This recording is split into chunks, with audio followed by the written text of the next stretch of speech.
الحمد لله نحمده ونستعينه ونستغفره ونؤمن به ونتوكل عليه ونعوذ بالله من شرور أنفسنا ومن سيئات أعمالنا من يهده الله فلا مضل له ومن يضلل فلا هادي له ونشهد أن لا إله إلا الله وحده لا شريك له ونشهد أن سيدنا ومولانا محمدا عبده ورسوله أما بعد فأعوذ بالله من الشيطان الرجيم بسم الله الرحمن الرحيم إن هذا القرآن يهدي للتي هي أقوم اللهم صل على محمد وعلى آل محمد كما صليت على إبراهيم وعلى آل إبراهيم إنك حميد مجيد اللهم بارك على محمد وعلى آل محمد كما باركت على إبراهيم وعلى آل إبراهيم إنك حميد مجيد. معزز علماء کرام، میرے نہایت واجب الاحترام بزرگوں، مسلک اہل سنت والجماعت سے تعلق رکھنے والے نوجوان دوستوں اور بھائیوں، قرآن کریم کی عظمت کے کئی پہلو ہیں۔ قرآن کی عظمت کا ایک پہلو یہ ہے کہ قرآن جب کوئی عقیدہ بیان کرے یا قرآن کریم جب کوئی مسئلہ بیان کرے، اس عقیدے یا مسئلے پر کوئی اعتراض ہو تو قرآن اس اعتراض کا جواب بھی دیتا ہے۔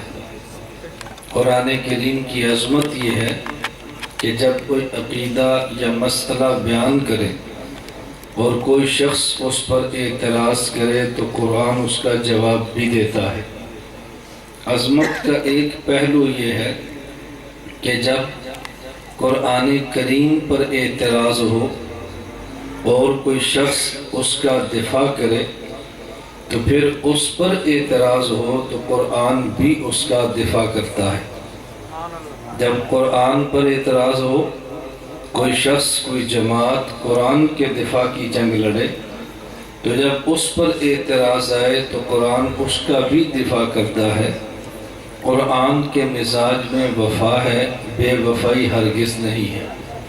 قرآن کی عظمت کے دو پہلو میں نے آپ کی خدمت میں وہ پیش کیے ہیں کہ جن عنوانات پر آپ نے شاید بہت کم گفتگو سنی ہوگی۔ ہمارے عظمت قرآن کا طرز یہی ہے، لفظ پڑھے تو اتنا ملتا ہے، حافظ قرآن کو یہ ملتا ہے، اس کے والد کو یہ ملتا ہے، جس جگہ پہ قرآن پڑھے اس کا مقام یہ ہے۔ ہم عموماً عظمت اس عنوان سے بیان کیا کرتے ہیں۔ میں نے جو دو آپ کی خدمت میں وجہیں پیش کی ہیں، میں اس پر آپ کی خدمت میں گفتگو کرتا ہوں کہ قرآن کریم اگر کوئی عقیدہ پیش کرے اور اس پر اگر اعتراض ہو تو قرآن جواب بھی دیتا ہے۔ قرآن کریم آدمی کو مایوس نہیں کرتا، لیکن اس جواب کو سمجھنے کے لیے کچھ دماغ اور عقل چاہیے، وگرنہ بات سمجھ آتی نہیں کہ قرآن نے دفاع کیسے کیا ہے، یہ بات سمجھ نہیں آتی۔ قرآن کریم نے نظریہ دیا اللہ کی ذات کے بارے میں، نظریہ دیا پیغمبر کی ذات کے بارے میں، نظریات دیے اصحاب پیغمبر کے بارے میں۔ اللہ نے قرآن کریم میں نظریات بیان فرمائے ہیں اور قرآن پھر نظریات کو پیش کرتا ہے، اس پر ہونے والے شبہے کو قرآن صاف کیسے کرتا ہے، ذرا اس کو سمجھیں۔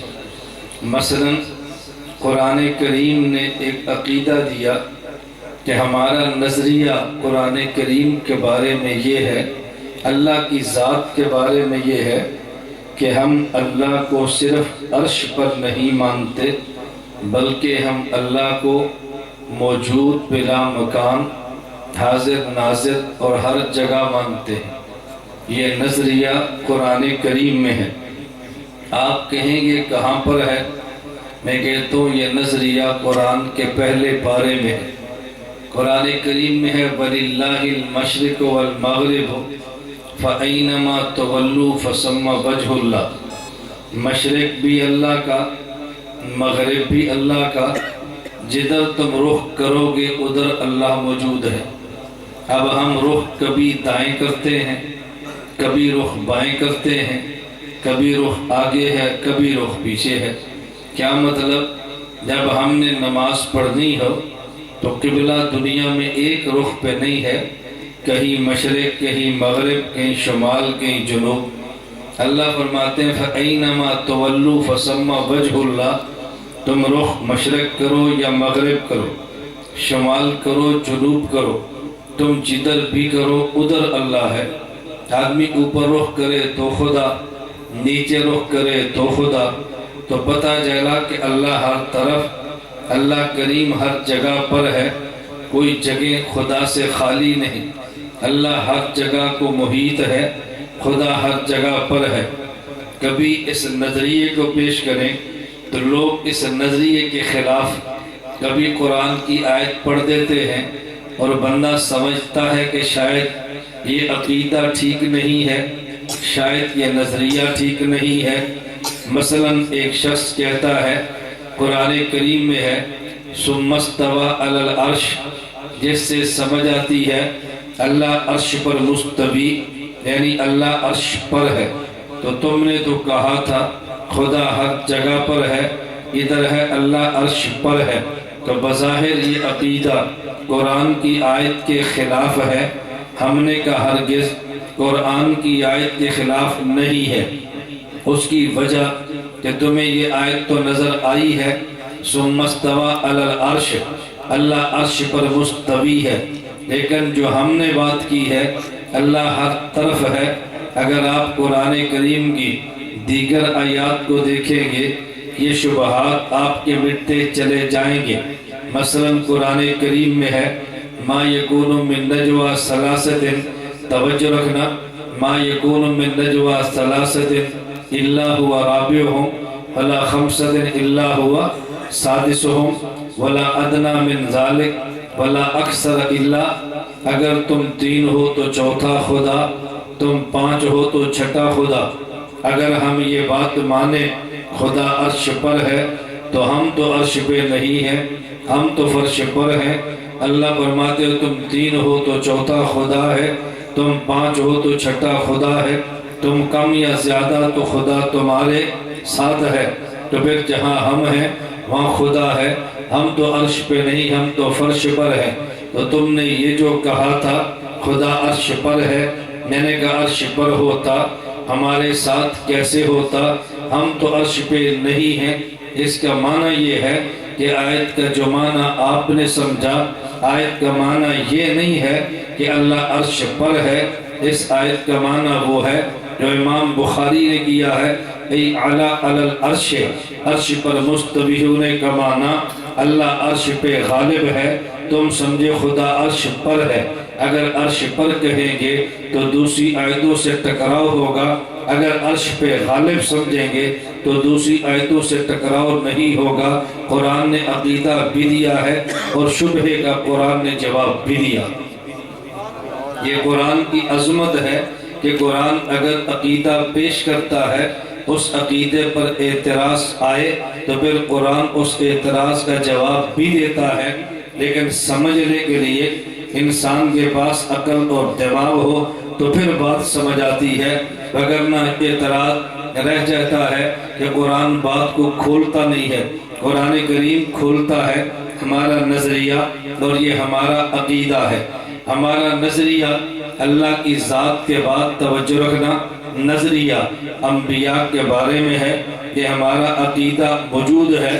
انبیاء کی ذات کے بارے میں ہے۔ عقیدہ کیا ہے؟ ہم اللہ کے نبی کو وفات کے بعد قبر میں حیات مانتے ہیں، پھر ہمارا نظریہ اس پہ ہم جب آیت پیش کرتے ہیں وَلَا تَقُولُوا لِمَن يُقْتَلُ فِي سَبِيلِ اللَّهِ أَمْوَاتٌ بَلْ أَحْيَاءٌ وَلَٰكِن لَّا تَشْعُرُونَ کہ اللہ نے فرمایا جو خدا کے راستے میں قتل ہو جائے اسے مردہ نہ کہنا، وہ زندہ ہے۔ تو ایک اللہ کے نبی کا معاملہ ہے، ایک نبی کے بعد شہید کا معاملہ ہے۔ شہید اور نبی میں فرق کیا ہے؟ نبی اللہ کو دیکھتا ہے اور جان دیتا ہے، شہید اللہ کو نہیں، اللہ کے راستے کو دیکھتا ہے اور جان دیتا ہے۔ وہ شخص جو راہ خدا کو دیکھے اور جان دے اسے مقتول فی سبیل اللہ کہتے ہیں، اور جو خدا کو دیکھے اور جان دے اسے مقتول فی اللہ کہتے ہیں۔ شہید اور نبی میں فرق ہے کہ نبی مقتول فی اللہ ہے، شہید مقتول فی سبیل اللہ ہے۔ تو جو سبیل خدا کو دیکھے اور جان دے وہ زندہ ہے، اور جو خود خدا کو دیکھے اور جان دے وہ بڑھ کے زندہ ہے۔ ہم نے کہا جب شہید زندہ نبی بڑھ کے زندہ ہے، یا ہم نے نظریہ پیش کیا تو فوراً اعتراض ہوگا اگر اللہ نے اس آیت میں نظریہ بیان کیا ہے تو ڈائریکٹ اللہ بتا دیتے شہید زندہ نبی زندہ ہے، یہ کیا ہوا؟ آپ نے کہا جی شہید زندہ ہے تو نبی بڑھ کے زندہ ہے۔ اللہ صاف طور پہ فرما دیتے نبی زندہ ہے، یہ فرمانے کی حاجت کیا ہے کہ نہیں شہید زندہ ہے؟ تو تم کہو جی جب یہ زندہ ہے تو جس کے صدقے اسے حیات ملی ہے وہ زندہ کیوں نہیں ہے؟ میں نے کہا قرآن کا اسلوب ہی ہے، قرآن کبھی یوں کرتا ہے چھوٹی بات کہہ دیتا ہے جس سے بڑی سمجھ آ جاتی ہے، اگر وہ بڑی بات کہہ دے تو چھوٹی سمجھ نہیں آتی۔ یہ طرز خداوندی ہے۔ آپ کہو گے کیسے؟ میں ایک مثال دیتا ہوں، قرآن کریم میں ہے وَقَضَىٰ رَبُّكَ أَلَّا تَعْبُدُوا إِلَّا إِيَّاهُ وَبِالْوَالِدَيْنِ إِحْسَانًا، خدا نے حکم دیا ہے تم اللہ کی عبادت کرو اور والدین کا ادب کرو۔ اب اس پہ شبہ یہ ہے، ہم نے ہمیشہ یہ پڑھا اور سنا ہے اللہ نے پیغمبر کا ذکر اتنا بلند کیا وَرَفَعْنَا لَكَ ذِكْرَكَ، اے میرے پیغمبر جہاں ذکر خدا ہوگا وہاں ذکر مصطفیٰ ہوگا۔ جیسے کلمہ دیکھ لیں، درود پاک دیکھ لیں، نماز کو دیکھ لیں، آپ جہاں بھی دیکھیں ذکر خدا ہے تو ذکر مصطفیٰ بھی ہے، لیکن اس آیت میں تو یوں نہیں ہے، ادھر ذکر خدا ہے اللہ تعبدوا الا ایاہ، اور اس کے بعد والدین کا ذکر ہے وبالوالدین احسانا۔ اگر ذکر خدا کے ساتھ ذکر مصطفیٰ ہوتا تو اللہ یوں فرماتے وبمحمد احسانا، عبادت خدا کی کرو ادب مصطفیٰ کا کرو، لیکن یہ نہیں فرمایا، بلکہ فرمایا عبادت خدا کی کرو اور ادب والدین کا کرو۔ تو کہنا تو چاہیے تھا خدا کے بعد مصطفیٰ کا تذکرہ ہوتا، لیکن یہ مصطفیٰ کا نہیں والدین کا ہے۔ تو میں سمجھانا چاہتا ہوں اب اس کی وجہ کیا ہے؟ یہاں عبادت خدا کے بعد ادب مصطفیٰ کا ذکر ہے، لیکن دیکھنے کے لیے آنکھ چاہیے، آنکھ نہ ہو وہ نظر آتا نہیں ہے۔ آپ کہو گے جی کیسے؟ میں بات سمجھانے لگا ہوں۔ والدین کا ادب خدا کی عبادت کے بعد کیوں بات کی ہے؟ اس کی وجہ یہ ہے ہمارے دنیا میں آنے کے دو سبب ہیں، ایک سبب اللہ کا امر ہے، ایک سبب ہمارے والدین کا آپس میں ملنا ہے۔ یہ دو سبب ہیں جس کی وجہ سے ہمیں وجود ملا ہے، لیکن دونوں میں فرق کیا ہے؟ اگر اللہ کا امر نہ ہو وجود نہیں مل سکتا، لیکن اللہ کا امر آ جائے اور والدین کا ملاپ نہ ہو وجود تب بھی مل سکتا ہے۔ حضرت آدم پہ امر آیا وجود ملا ہے، ادھر معنی ہے حضرت حوا کو وجود ملا، امر خدا آیا، ادھر باپ نہیں ہے۔ حضرت عیسیٰ علیہ السلام کہ حضرت عیسیٰ علیہ السلام کی پیدائش ہے، امر خدا آیا، حضرت مریم کا شوہر نہیں ہے۔ اب بات سمجھانا چاہتا ہوں، ہمارے وجود کی دو وجہ، ایک وجہ امر خدا ہے جسے کن کہتے ہیں، ایک وجہ ماں باپ کا ملنا ہے، لیکن امر خدا آ جائے تو ماں باپ کا محتاج نہیں ہے، اور ماں باپ ہوں بھی امر خدا نہ ہو وجود ملا کرتا نہیں ہے۔ تو دونوں میں فرق کیا ہوا؟ عموماً ایسے ہوگا کہ والدین کے ملنے سے اولاد کو وجود ملتا ہے، یہ خدا کا عمومی قانون ہے، لیکن خصوصی قانون کبھی اس کے بغیر بھی چلتا ہے۔ عمومی قانون، عمومی نظام کا نام قانون ہے، خصوصی نظام کا نام قدرت ہے۔ ہم قدرت بھی مانتے ہیں، قانون بھی مانتے ہیں۔ بات توجہ سے سمجھنا، میں نے کہا اللہ کے امر سے اولاد کو، مجھے آپ کو وجود ملا ہے تو خدا خالق ہیں، والدین سبب ہیں۔ اللہ نے بتایا کہ تم نے سجدہ خدا کو کرنا ہے، ادب والدین کا کرنا ہے۔ کیوں؟ اگرچہ تمہیں وجود میرے حکم سے ہے، لیکن ظاہری سبب تو ماں باپ ہیں، ان کا ادب بھی تم نے کرنا۔ ماں باپ کی وجہ سے مجھے تنہا وجود ملا ہے، ہم نے ماں باپ کا ادب کیا۔ آپ کو تنہا وجود ملا ہے، ماں باپ کا آپ نے ادب کیا، لیکن کبھی آپ نے غور بھی کیا ہے ہمیں وجود ماں باپ سے ملا، ماں باپ کو وجود اوپر نانی اور نانا، دادی اور دادے سے ملا، اوپر چلتے جائیے ان سب کو وجود ملا حضرت آدم سے۔ اگر ماں باپ نہ ہوتے وجود مجھے تجھے نہ ملتا، حضرت آدم نہ ہوتے وجود ماں باپ کو نہ ملتا۔ لیکن یہ بھی سوچا ہے حضرت آدم کو وجود کیسے ملا؟ حدیث پاک میں ہے لولا محمد لما خلقت، اگر میں نے حضرت آدم کو، اللہ نے فرمایا حضرت محمد کو پیدا نہ کرنا ہوتا میں تجھے وجود نہ دیتا۔ اس کا معنی یہ ہے ہمیں وجود ملا والدین کی وجہ سے، انہیں وجود ملا حضرت آدم کی وجہ سے، انہیں وجود ملا حضرت محمد مصطفیٰ صلی اللہ علیہ وسلم کی وجہ سے۔ اگر والدین کا ادب اس وجہ سے ہے ہمیں وجود ملا ہے، تو پھر اس سے زیادہ ادب حضرت آدم کا ہے جن کی وجہ سے سب کو وجود ملا ہے۔ اس سے بڑھ کے ادب حضرت پیغمبر صلی اللہ علیہ وسلم ہے جن کی وجہ سے ادب، جن کی وجہ سے وجود پوری کائنات کو ملا ہے۔ اب اگر اللہ فرما دیتے وَقَضَىٰ رَبُّكَ أَلَّا تَعْبُدُوا إِلَّا إِيَّاهُ وَبِمُحَمَّدٍ إِحْسَانًا، کہ تم نے سجدہ خدا کو کرنا ہے، ادب تم نے مصطفیٰ کا کرنا ہے، تو والدین کا ادب تو سمجھ نہیں آنا تھا۔ خدا نے بمحمد احسانہ نہیں فرمایا، وبالوالدین احسانہ فرمایا ہے کہ تم نے والدین کا ادب کرنا ہے۔ کیوں کرنا؟ وجود کی وجہ یہ ہے، تو پھر حضور کا پڑھ کے کرنا ہے، کیونکہ سب کے وجود کی وجہ وہ ہے۔ تو حضرت اللہ قرآن کریم میں بے محمد احسانہ فرماتے، وبالوالدین احسانہ سمجھ نہیں آنا تھا، بالوالدین احسانہ فرمایا ہے، بے محمد احسانہ سمجھ آیا ہے۔ یہ تو ایسے چلا کرتا ہے، اور ایک تو واقعہ نہیں ہے، اس کے حدیث میں بے شمار ایسی مثالیں موجود ہیں۔ مثلا ایک مثال، اگر آدمی با جماعت نماز پڑھے 27 کا اجر ملتا ہے۔ اب امام نماز پڑھائے، اس کا اجر تو نہیں بتایا، مقتدی کا بتا دیا ہے۔ کیوں؟ اگر اللہ امام کا اجر بتا دیتے جو نماز پڑھائے اجر 27 کا ملتا ہے، مقتدی کا نہ بتاتے تو ہر بندہ سمجھتا ہمارے مسجد کے امام کو تو اجر ملا ہے 27 کا، نماز پڑھائی جو ہے مجھے اجر ملا ہے 1 کا، میں نے امام کے پیچھے پڑھی جو ہے۔ اللہ کے نبی نے امام کا نہیں مقتدی کا بتایا ہے کہ جب مقتدی کو 27 گنا ملے گی تو تبھی ملے گی جب امام کی نماز ہوگی، امام کی نہیں ہوگی تو مقتدی کو ملے گی کیسے؟ با جماعت تو اسے کہتے ہیں جب آگے امام موجود ہو۔ اگر امام کا بتا دیتے مقتدی کا اجر سمجھ نہیں آنا تھا۔ اللہ نے مقتدی کا اجر بتایا ہے، امام کا اجر از خود سمجھ آیا ہے۔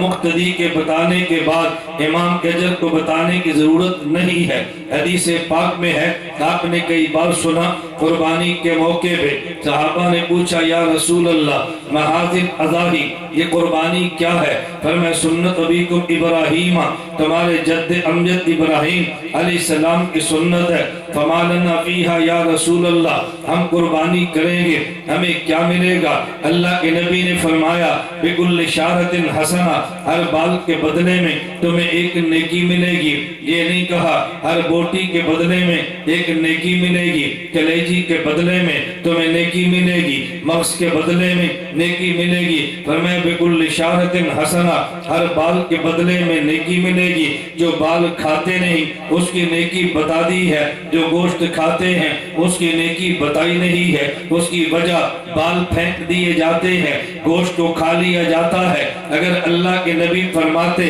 ہر گوشت کی بوٹی کے بدلے میں تمہیں ایک نیکی ملے گی، کوئی سمجھ نہیں سکتا تھا کہ بال کے بدلے میں نیکی بھی ملے گی، وہ تو پھینک دیتے ہیں۔ اللہ کے نبی نے فرمایا ہر بال کے بدلے میں نیکی ملے گی۔ ہمیں بات سمجھ آ گئی ہے، اگر بال کے بدلے میں نیکی ہے تو گوشت کے بدلے میں کیوں نہیں ہے؟ گوشت بتا دیتے تو بال کا اجر سمجھ نہیں آنا تھا، بال کا اجر بتایا ہے تو گوشت کا اجر سمجھ آیا ہے۔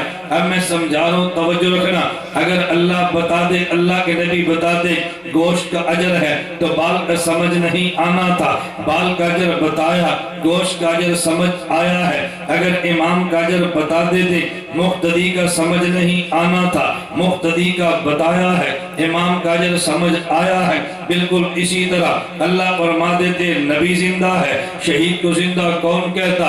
کیوں شہید کون ہے؟ چہرے پہ داڑھی بھی نہیں ہے۔ شہید کون ہے؟ کبھی نماز بھی نہیں پڑھتا۔ شہید کون ہے؟ گناہوں کا بھرا ہوا ہے، میدان جہاد میں قتل ہو گیا، کون اس کو زندہ مانتا ہے؟ اگر اللہ بتا دیتے نبی زندہ ہے، شہید کی حیات کون مانتا؟ خدا نے شہید کی حیات بتائی ہے تو نبی کی حیات خود بخود سمجھ آئی ہے۔ نعرہ تکبیر! نبی کی حیات خود بخود سمجھ آئی ہے۔ اس لیے میں بتا رہا تھا، اب آگے بندے کے ذہن میں اور بھی اشکالات تھے۔ اچھا تم نے کہا شہید کو زندہ، ہم شہید کو زندہ کیسے مان لے؟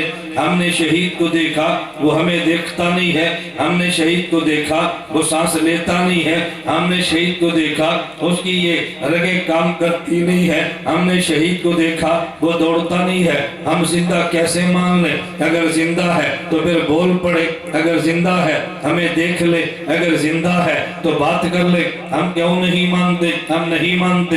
اللہ نے جواب دیا وَلَٰكِن لَا تَشْعُرُونَ، جو عقیدہ بیان کیا تھا اسے جواب دے دیا، تمہیں شعور نہیں ہے۔ آپ کہو گے شعور کیوں نہیں ہے؟ توجہ رکھنا، شعور کیوں نہیں ہے؟ جب شہید زندہ ہے ہمیں شعور کیوں نہیں ہے؟ میں بات سمجھانے لگوں، بات اچھی طرح سمجھنا۔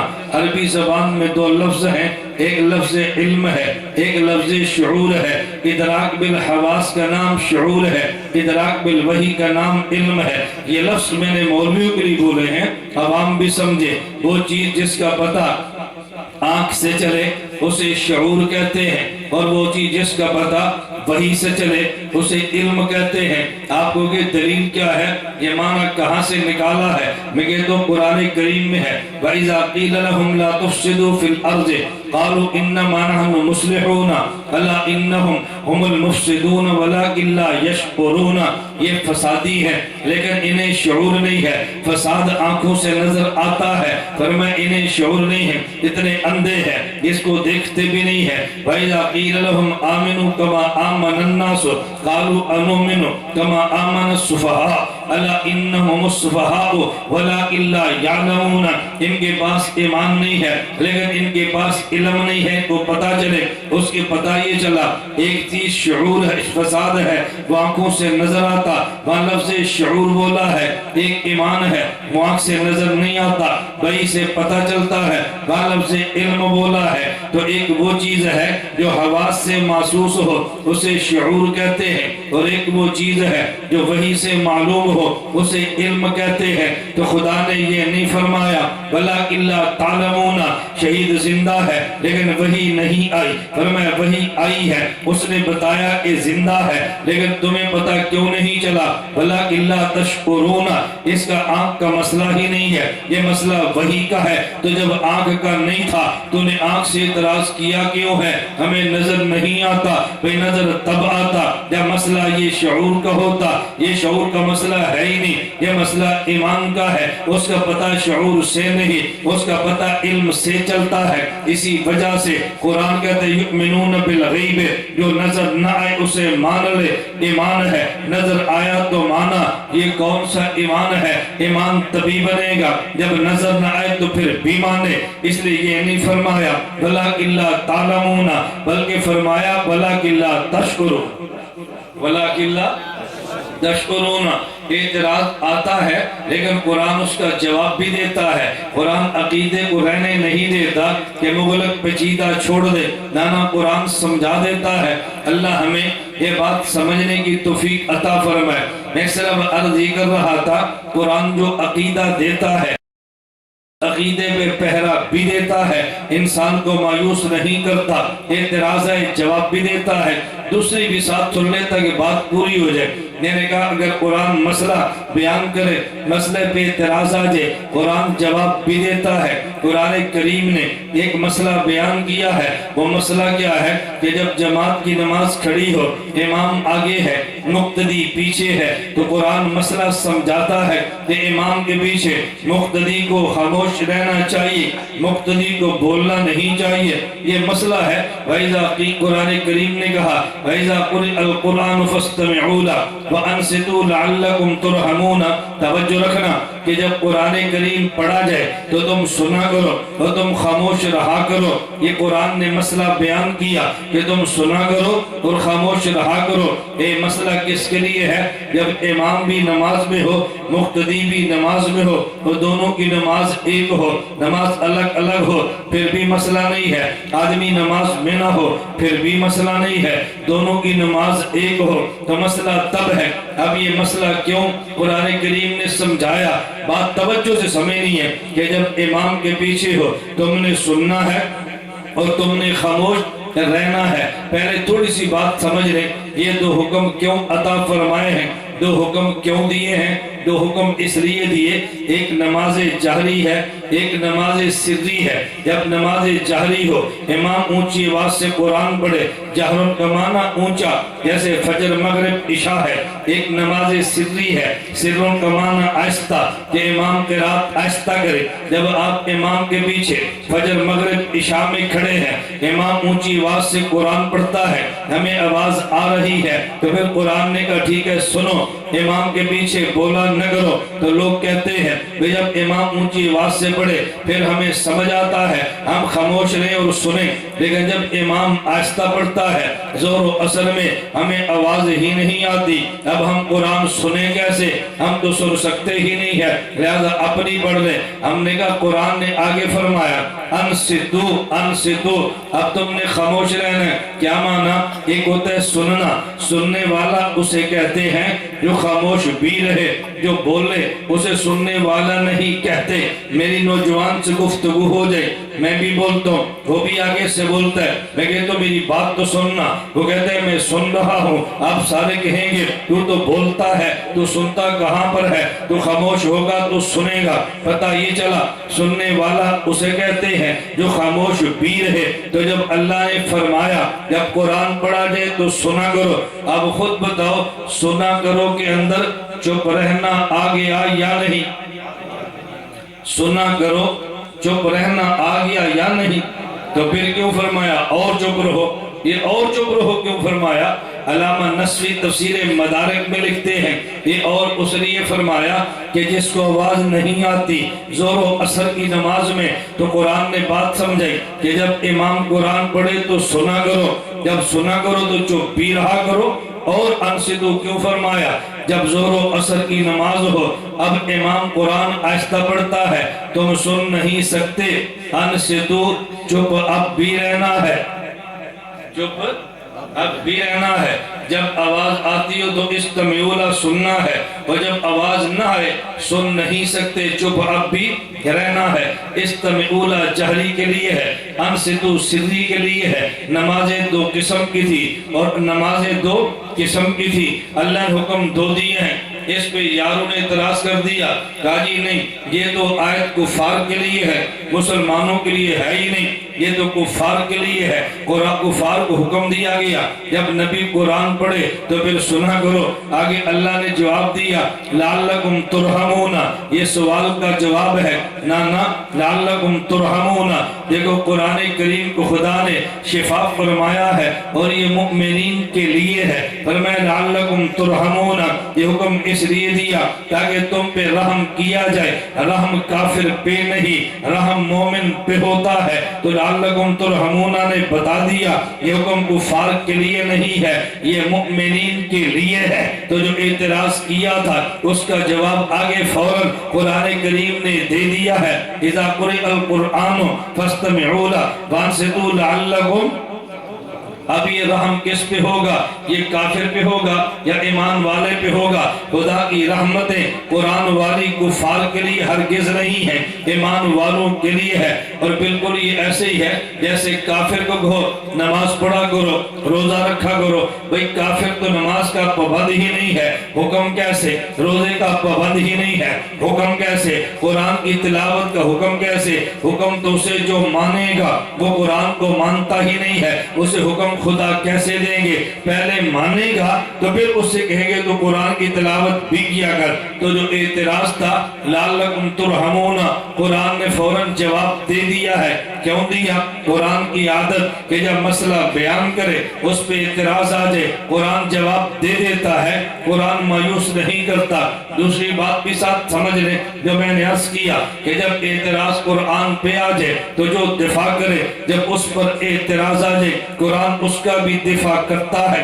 اس لیے میں کہتا ہوں جب اعتراض قرآن پہ آیا تو دفاع دیوبند والوں نے کیا ہے، اور جب اعتراض دیوبند والوں پر آئے تو پھر دفاع خود اللہ کا قرآن کرتا ہے۔ جب قرآن پہ اعتراض آئے دفاع دیوبند والے کرتے ہیں۔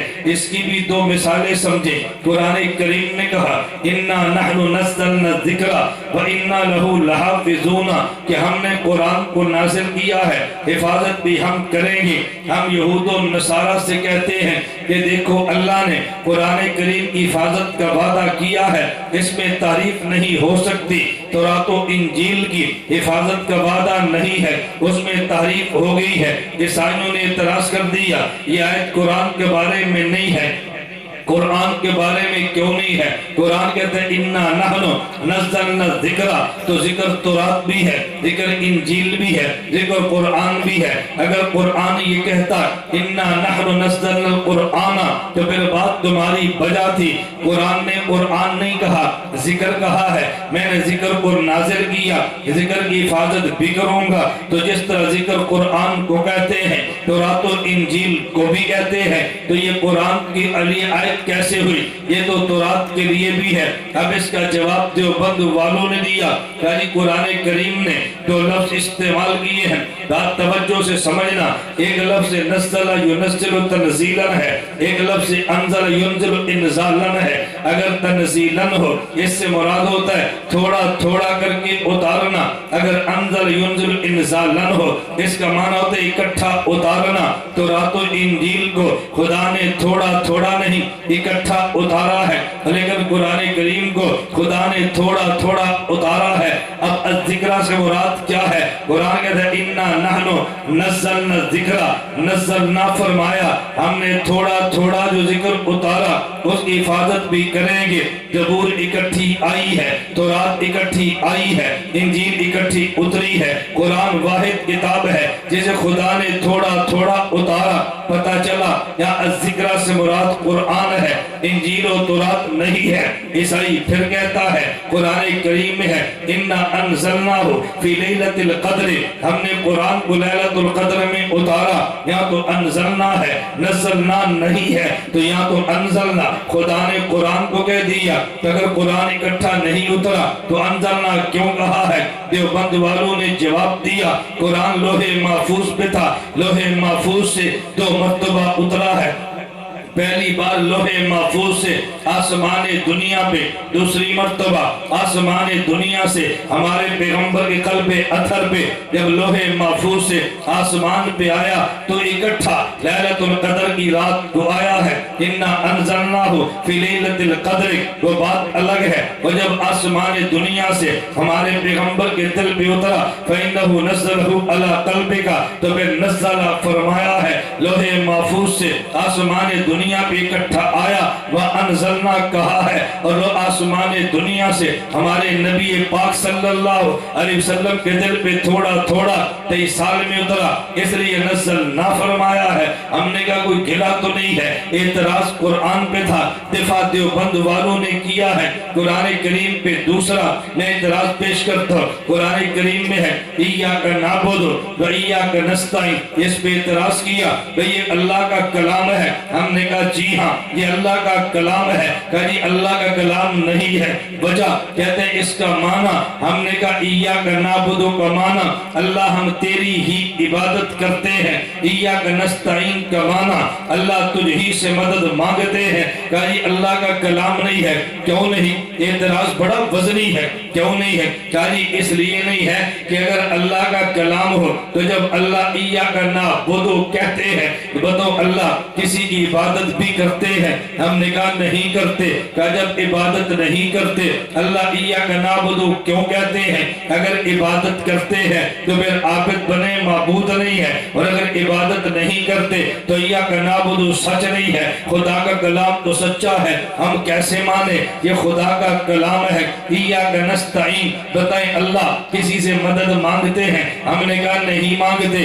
اچھا اگر مدد مانگتے ہیں تو پھر خدا مشکل کشا کیسے؟ اور اگر مدد نہیں مانگتے تو ایاک نستعین یہ کلام سچا نہیں ہے تو اللہ کا کلام کیسے؟ دیوبند والوں نے دفاع کیا اور جواب دیا ہے۔ ہم نے کہا جواب تو بڑا آسان ہے، ایک بچہ سکول میں جاتا ہے، ہیڈ ماسٹر اس بچے کو درخواست سکھاتا ہے کہ بیٹا جب تو نے مجھ سے چھٹی لینی ہو درخواست یوں لکھنی ہے، بخدمت جناب ہیڈ ماسٹر صاحب السلام علیکم ورحمت اللہ وبرکاتہ، گزارش یہ ہے کہ میرے چچا جان کی شادی ہے، مجھے 3 یوم کی رخصت عنایت فرمائیں، فدوی عبد الرحمن۔ میں نے کہا بتائیں یہ درخواست کس نے لکھی ہے؟ کاری ہیڈ ماسٹر نے لکھی ہے۔ میں نے کہا میں نہیں مانتا۔ کاری کیوں نہیں مانتے؟ میں نے کہا وہ کہتا ہے بخدمت جناب ہیڈ ماسٹر، تو ہیڈ ماسٹر کہے گا بخدمت جناب ہیڈ ماسٹر، یہ کہتے ہیں میرے چچا کی شادی ہے، ہیڈ ماسٹر کے چچا کی شادی ہے؟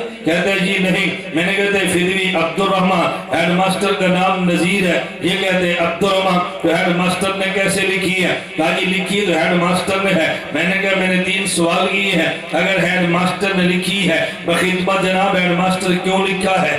اس کے چچا کی شادی نہیں ہے، نام نذیر ہے، یہ جو فدوی عبد الرحمن لکھا ہوا ہے، ہیڈ ماسٹر کی درخواست کیسے ہوگی؟ انہوں نے کہنا جی مولانا صاحب آپ بات سمجھنے کی کوشش کریں، یہ اعتراض تب ہوتا جب ہیڈ ماسٹر درخواست اپنے لیے لکھتا، اپنے لیے نہیں لکھی۔ ہیڈ ماسٹر نے یہ درخواست بچے کے لیے لکھی ہے، اسے سکھانے کے لیے کہ جب مجھ سے چھٹی لے تو یوں لکھنا۔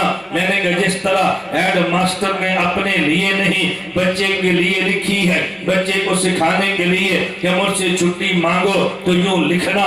ایاک نعبد کلام اللہ کا ہے، اللہ کے لیے نہیں ہے۔ ایاک نستعین کلام اللہ کا ہے، اللہ کے ہے، یہ کلام اللہ کا بندے کے لیے ہے۔ اللہ نے فرمایا جب میری عبادت کرے ایاک نعبد کہنا، جب مجھ سے مدد مانگے تو ایاک نستعین کہنا، ایاک نعبد کہنا، ایاک نستعین۔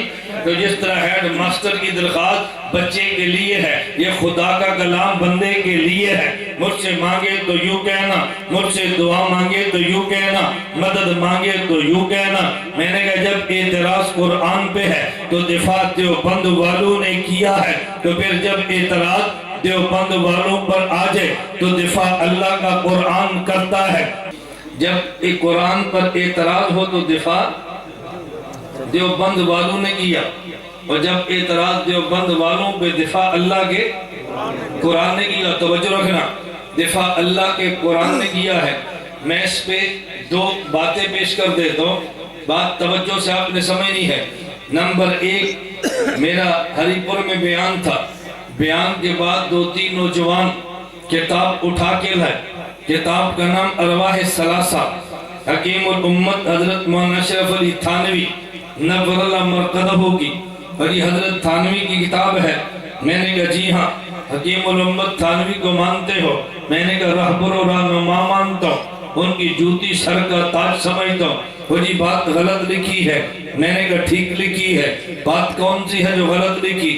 کہا جی حکیم الامت تھانوی ارواح ثلاثہ میں لکھتے ہیں، شاہ عبد القادر رحمہ اللہ تعالی محدث دہلوی جامع مسجد دہلی میں ذکر کر رہے تھے، باہر نکلے، کتے پہ نگاہ پڑی اور نظر پڑنی تھی کہ کتا کامل ہو گیا، کتا آگے گیا، ساتھ اور کتے ملے تو مراقبے میں چلے گئے۔ دیکھو دونوں باتیں قرآن کے خلاف ہیں، کتا کبھی کامل نہیں ہوتا، ان نے کامل لکھا ہے۔ نمبر 2 کتا مراقبے نہیں کرتا، ان نے کہا مراقبہ لکھا ہے۔ اب اعتراض دیوبند والوں پر تھا، میں نے کہا دفاع اللہ کا قرآن کرتا ہے، مجھے کہتا جی وہ کیسے؟ میں نے کہا حضرت شاہ عبد القادر رحمت اللہ علیہ مجھے یہ بتاؤ، یہ پہلی امت کے ولی تھے، یہ حضور پاک کی امت کے ولی ہے۔ کہا یہ حضور کی امت کے ولی ہے۔ میں نے کہا پہلی امتوں کے ولی ہمیں اصحاب کہف نظر آتے ہیں، ان کی صحبت میں کتا گیا، قرآن کہتے قلبہم باسط ذراعیہ بالوسید، قرآن نے کہا وہ کامل ہے۔ کامل کا معنی یہ نہیں ہے انسانوں کے مقابلے میں کامل، کامل کا معنی کتوں کے مقابلے میں اچھا ہے۔ تو جب ان کی صحبت میں ہے کتے میں کمال آ جاتا ہے، اس نبی کی ولی کی صحبت میں ہے تو کمال کیوں نہیں آتا؟ قرآن سے کمال آنا ثابت ہے۔ اعتراض ان پہ تھا، دفاع قرآن نے کیا ہے۔ کہا جی مراقبے میں چلے گئے، میں نے کہا قرآن کریم میں ہے، قرآن کہتے ہیں لم تر ان اللہ یسجد لہ من فی السماوات ومن فی الارض والشمس والقمر والشجر والدواب، قرآن کریم کہتے ہیں کیا تمہارے علم میں نہیں ہے اللہ کو سجدے آسمان والے بھی کرتے ہیں، زمین والے بھی کرتے ہیں، درخت بھی کرتے ہیں۔ اللہ کہتے ہیں والدواب، دواب دابۃ کی جمع ہے، جانور چوپائے کو کہتے ہیں، 4 پاؤں پہ چلنے والا۔ اللہ کہتے ہیں یہ سجدے کرتے ہیں، تو کہتے ہیں مراقبہ نہیں کرتے۔ مراقبے کا معنی پیشانی کو جھکا دینا ہے اور سجدے کا معنی پیشانی کو زمین پہ لگا دینا ہے۔ قرآن کہتے ہیں سجدے کرتے ہیں، تو کہتے ہیں مراقبہ نہیں کرتے۔ جو سجدہ کر سکتا ہے مراقبہ کیوں نہیں کرتا؟ اعتراض قرآن پہ تھا، دفاع دیوبند نے کیا ہے۔ اعتراض دیوبند پہ ہے، دفاع خدا کے قرآن نے کیا۔ بہاولپور سے آگے قصبہ مبارک پور میں میرا بیان تھا، بیان کے بعد تو نوجوان آگے، ہم یہ اسکول ٹیچر ہیں، ہم دیوبندی تھے، تبلیغی جماعت کے تھے، اب ہم نے چھوڑ دیا ہے۔ میں نے کہا چھوڑ دو، ہماری صحت پہ کیا اثر ہے؟ مجھے کہنے لگا نہیں جی ہم نے چھوڑ دیا۔ میں نے کہا وجہ بتا دو۔ کہا جی ہم تبلیغی جماعت کے ساتھ منسلک تھے، دیوبندی تھے، ہم نے فضائل حج کو پڑھا، اس میں کفر لکھا تھا، ہم نے چھوڑ دیا۔ ہم کفر کے لیے نہیں، ایمان کے ساتھ آئے تھے۔ میں نے کہا وہ کفر مجھے بتاؤ تاکہ میں بھی چھوڑ دو۔ کہا جی فضائل حج میں ہے، ایک شخص جا رہا تھا حج کے لیے، جنگل سے گزر رہا تھا، بیمار ہو گیا، طبیب علاج کے لیے نہیں ہے، دوا موجود نہیں ہے، خدا سے دعا مانگی اللہ میرے مرض کا علاج فرما دے۔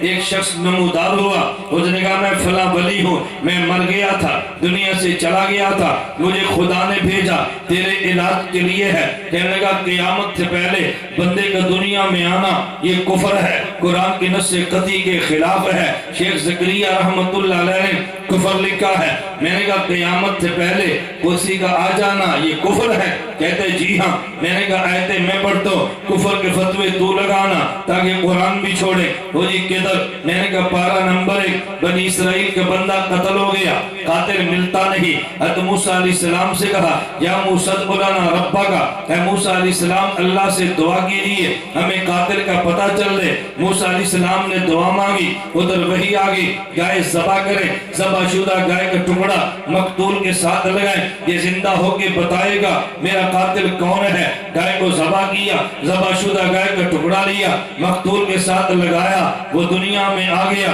اس نے بتایا قاتل کون ہے۔ میں نے کہا کہہ دے پارہ نمبر 1 کفر ہے، کہہ دے پارہ نمبر 1 کفر ہے، فتوہ دور لگا۔ میں پارہ نمبر 2 پڑھتا ہوں، الم تر الی الذین خرجوا من دیارہم وهم الوف حذر الموت فقال لهم اللہ موتوا ثم احیاہم۔ اللہ فرماتے ہیں ایک نہیں، 100 نہیں، 1000 نہیں، ہزاروں کی تعداد میں تھے۔ حضرت شیخ الحدیث مولانا زکریا نے 1 لکھا ہے، قرآن نے ہزاروں لکھے ہیں، ہزاروں کی تعداد میں تھے۔ خدا نے موت دے دی ہے، پھر زندگی دے کے دنیا میں لے آئے۔ میں نے کہا کہہ دے کفر ہے۔ ہم پارہ نمبر 3 پڑھتے ہیں، کفر کے فتوے تو لگانا تلاوت ہم کرتے ہیں۔ اگر ایک کا دنیا میں آنا چھوٹا کفر ہے، ہزاروں کا آنا بڑا کفر ہے۔ میں نے کہا پارہ نمبر 3 ہے، او کالذی مر علی قریہ وہی خاویۃ علی عروشہا۔ غالباً حضرت عزیر، بعض کہتے ہیں کوئی ولی تھے، حضرت عزیر جا رہے تھے، پوچھا اللہ یہ تباہ شدہ بستی کو زندہ کیسے کرے گا؟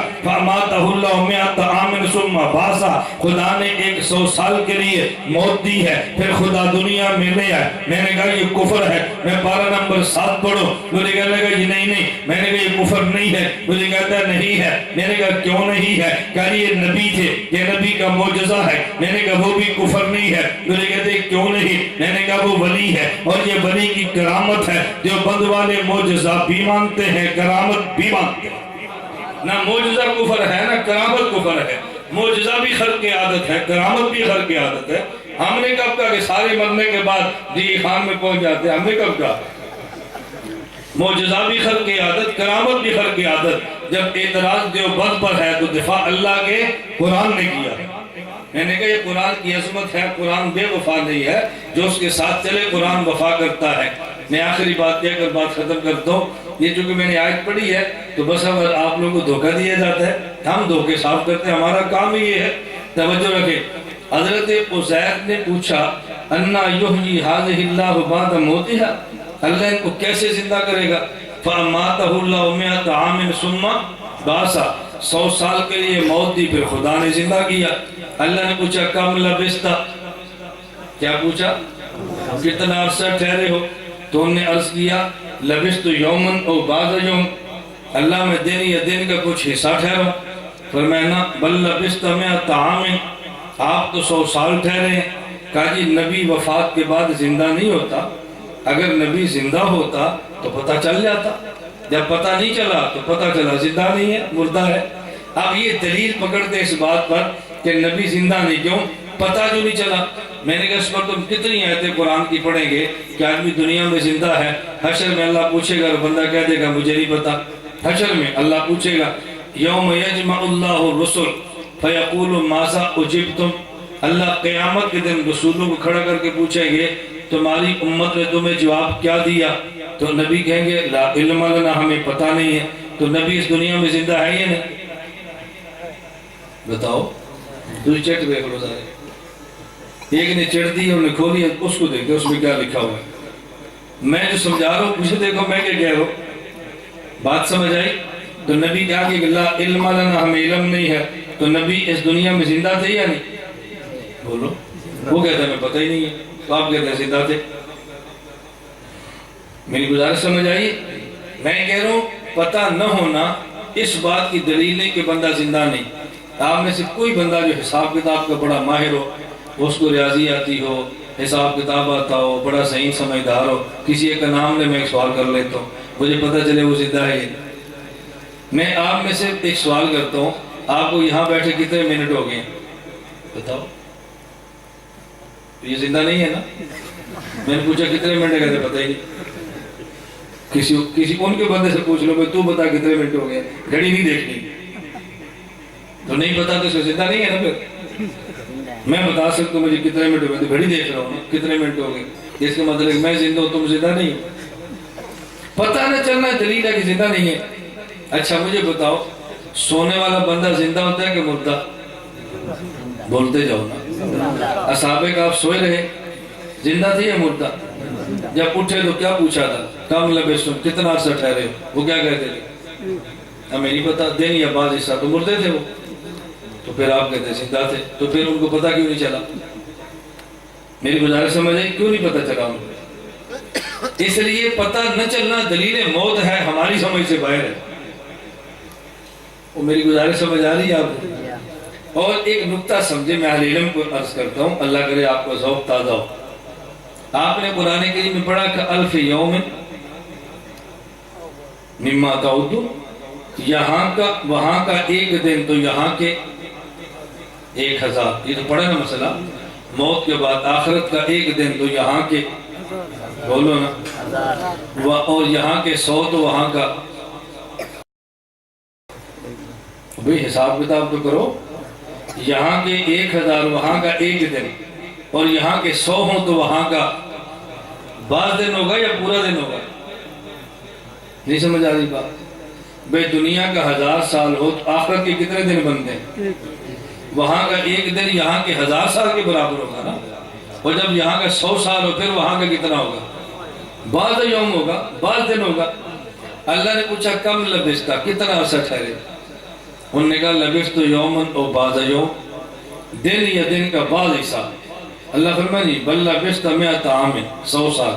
یہاں کا 100 سال ہے، وہاں کا تو دونوں میں ٹکراؤ کیسے؟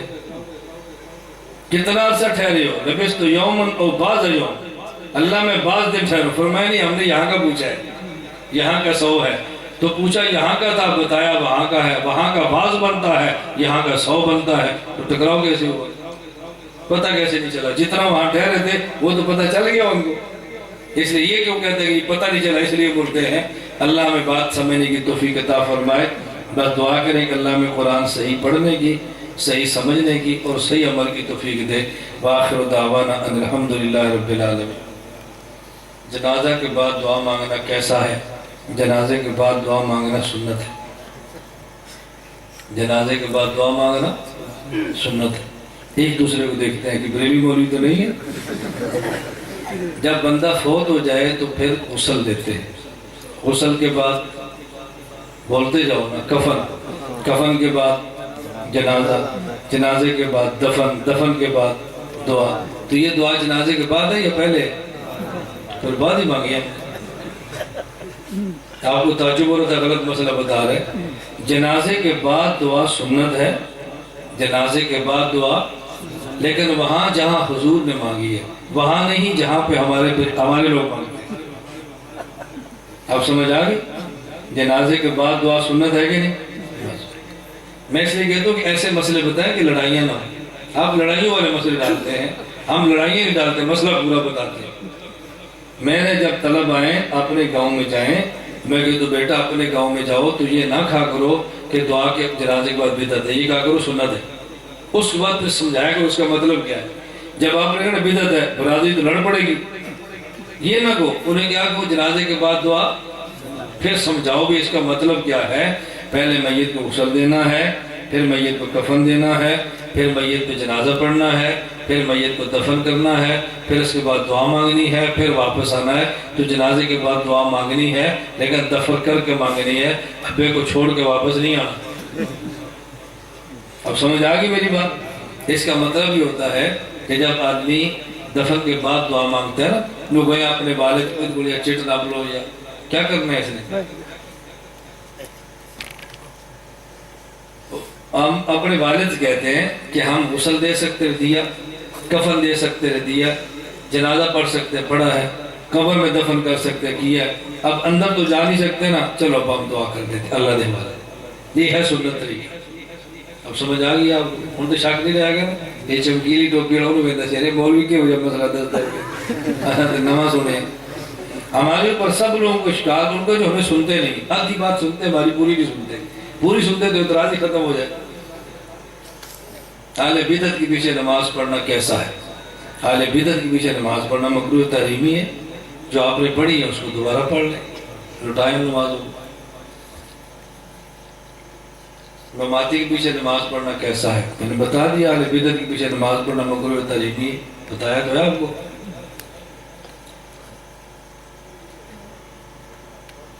یہاں لکھا مماتی لوگوں کو شرکار صدقات کے بعد دینا، ان کے مدرسے میں ان کے ساتھ کسی قسم کے تعلقات رکھنا کیسا ہے؟ میں ہمیشہ کہتا ہوں کہ میں فتوے نہیں دیتا. دیکھو میں نے 1 گھنٹہ بیان کیا، میں نے کوئی فتویٰ دیا؟ میں تو فتویٰ دیتا ہی نہیں ہوں. جو ہمارے حضرات نے لکھا ہے اس کو سنا دیتے ہیں.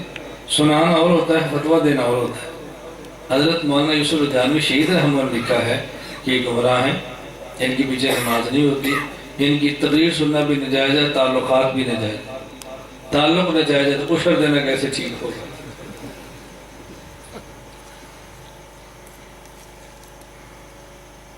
وہی مسئلہ دوبارہ پوچھا. جیسے امام کا مذہب پتھری میں ماتی ہو، مسئلہ جاننے کے باوجود بھی لوگ اس امام کو جو نماز پڑھے تو ان کے بارے میں کیا حکم ہے؟